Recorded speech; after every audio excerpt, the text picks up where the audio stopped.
प्यारे दोस्तों नमस्ते। मैं भगवान शंकर और कंजू सेठ की कहानी सुनाने जा रही हूँ। ब्रिजपाल गांव में एक बड़ा ही धनवान धनपति सेठ रहता था, लेकिन सेठ स्वभाव से बड़ा ही कंजूस था। सेठ के राशन की दुकान थी। एक दिन धनपति सेठ ही पास के किसी गांव में काम से गए थे। काम खत्म होने के बाद जब वो वापस अपने गांव आ रहे थे तभी उनको बहुत तेज भूख लगी। उस जंगल में कड़कड़ाती धूप में उसे कुछ खाने को नजर नहीं आ रहा था। तभी कुछ दूर चलने के बाद उसे एक आम का पेड़ दिखाई दिया जिसपे बहुत सारे आम लगे हुए थे। वो जल्दी से पेड़ पर चढ़कर, भूखे पेड़ को तो ऊंचे पेड़ भी छोटे ही दिखाई दिए, वो पेड़ पर चढ़कर पेट भरने तक ढेरों आम खाए। जब उसका पेट भर गया वो नीचे की तरफ देखने लगा तो उसे चक्कर आ गया। हे भगवान, मैं कब इस पेड़ पर आकर बैठ गया, मुझे तो पता ही नहीं चला। फिर वो डर भगाने के लिए राम नाम जपने लगे। बड़ी हिम्मत करके वो पेड़ से एक कदम नीचे उतरते, राम राम राम राम। फिर वो थोड़ा सा नीचे उतरते, फिर राम राम कहता।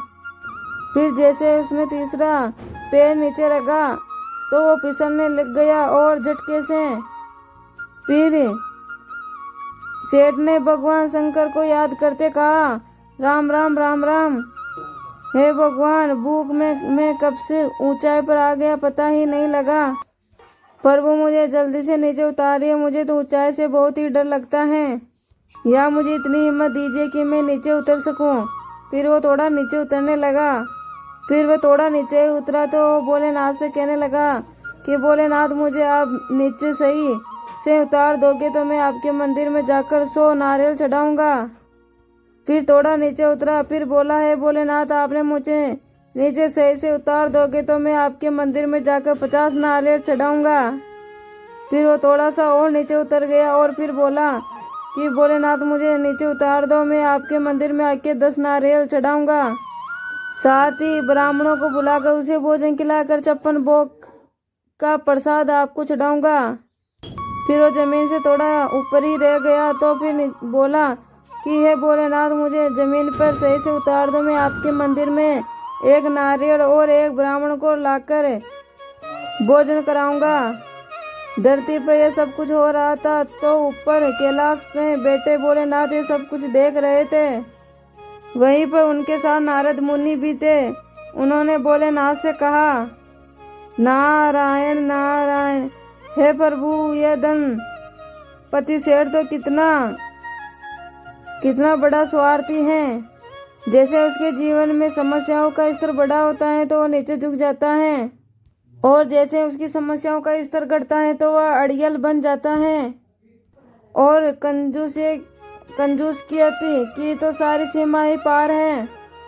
उसने तो सारी सीमा पार कर दी भगवान, उसने तो आपको भी नहीं छोड़ा। नारद, इंसान को उसके कर्म करने के पीछे जो मनसा छुपी हुई होती है उसका ही फल मिलता है, ना कि उसके दिखावे के कर्म के आधार पर। नारद जी, अभी आप आगे देखिए, आप सब समझ जाओगे। धनपत फिर अपने घर आकर अपनी पत्नी को सारी बात बताता है और वे अगले दिन मंदिर निकल जाते हैं। मंदिर के बाहर पहुंचते ही मंदिर के बाहर फूल माला प्रसादों की दुकानें लगी हुई थी। तभी एक दुकानदार ने कहा, सेठ जी, आप मंदिर जा रहे हो तो सभी आवश्यकता की पूजा की सामग्री मुझसे ले लीजिए। नहीं, मुझे इसकी कोई ज़रूरत नहीं है, मैं नारियल अपने साथ लाया हूँ। फिर उसकी पत्नी बोलती है, सुनिए, ये भाई साहब सही कह रहे हैं, आप नारियल ही चढ़ाओगे क्या? पूजा की थाली बनवा लेते हैं। तुम चुप रहो, मैंने श्री भोलेनाथ को एक नारियल और एक ब्राह्मण को ही भोज कराने को कहा था। अगर हम उससे ज्यादा चढ़ाएंगे तो हमसे भोलेनाथ गुस्सा हो जाएंगे। उसके बाद वो दोनों मंदिर जाते हैं और मंदिर पहुंचकर सेठ को नारियल दे देता है और कहता है, पंडित जी, आप इस नारियल को शिव जी के चरणों में फोड़कर नारियल मुझे वापस कर दो। पंडित जी को समझने में देर नहीं लगी कि ये तो बड़ा ही अमीर मालूम होता है, लेकिन ये एक नंबर का कंजूस आदमी। पंडित जी इसी सोच में डूबे हुए थे। तब धनपत जी ने कहा, पंडित जी, कल कृपा करके आप मेरे घर भोजन करने आ सकते हो। पंडित जी मन ही मन में सोचते हैं कि जो एक नारियल भगवान को चढ़ाकर उसे वापस ले ले, वो एक ब्राह्मण को क्या भोजन खिला सकता है।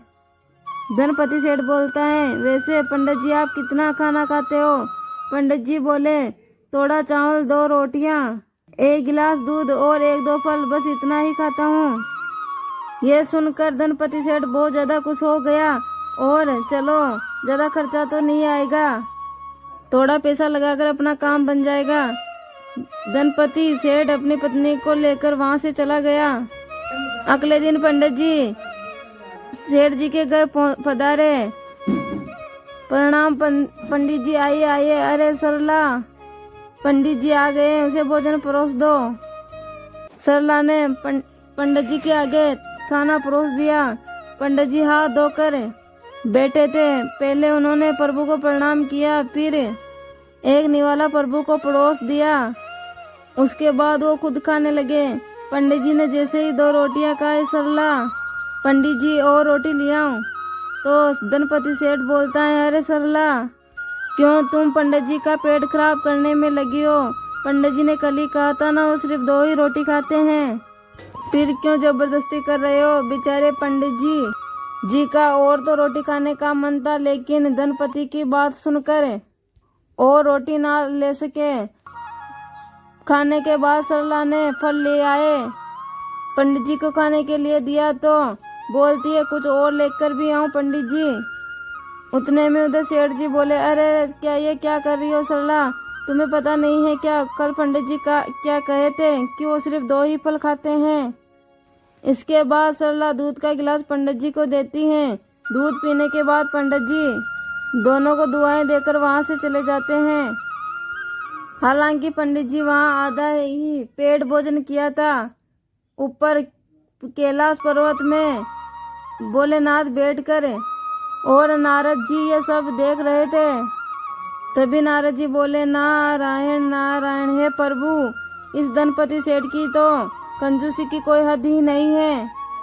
कमाने को तो ये सेठ बहुत कमाता है, लेकिन सब कुछ अपनी ही तिजोरियों में सेव करके रखता है। किसी को भरपेट भोजन कराने की हिम्मत भी इसमें नहीं है, और ना ही कभी भिखारी को दान देता है, और ना ही कभी मंदिर में चढ़ावा चढ़ाता है। अच्छे के साथ अच्छा और बुरे के साथ बुरा होता है, ये तो मैंने सुना है, लेकिन आज भी मैं इस कंजूस सेठ को इसके कर्मों का फल मिलते हुए देखना चाहता हूँ। महादेव बोले, ये तो संसार का नियम है, जो जैसा करेगा वो वैसा ही भरेगा। ऐसे ही कुछ दिन बीत गए। एक दिन जब सेठ अपनी दुकान के लिए निकला तो उसी टाइम साधु के वेश में एक डाकू राका आया, और वह धनपत की दहलीज पर आकर भिक्षा मांगने लगा। जो दे उसका भी भला और जो ना दे उसका भी भला। तब सरला बाहर आई और, साधु महाराज, मैं कई सालों से अपनी सुनी गोद लिए फिरती हूँ। मेरा ये घर नन्ही किलकारियों से वंचित है। हमने सभी उपाय कर लिए, लेकिन कोई रास्ता नहीं मिला। आप ही रास्ता दिखाइए महाराज।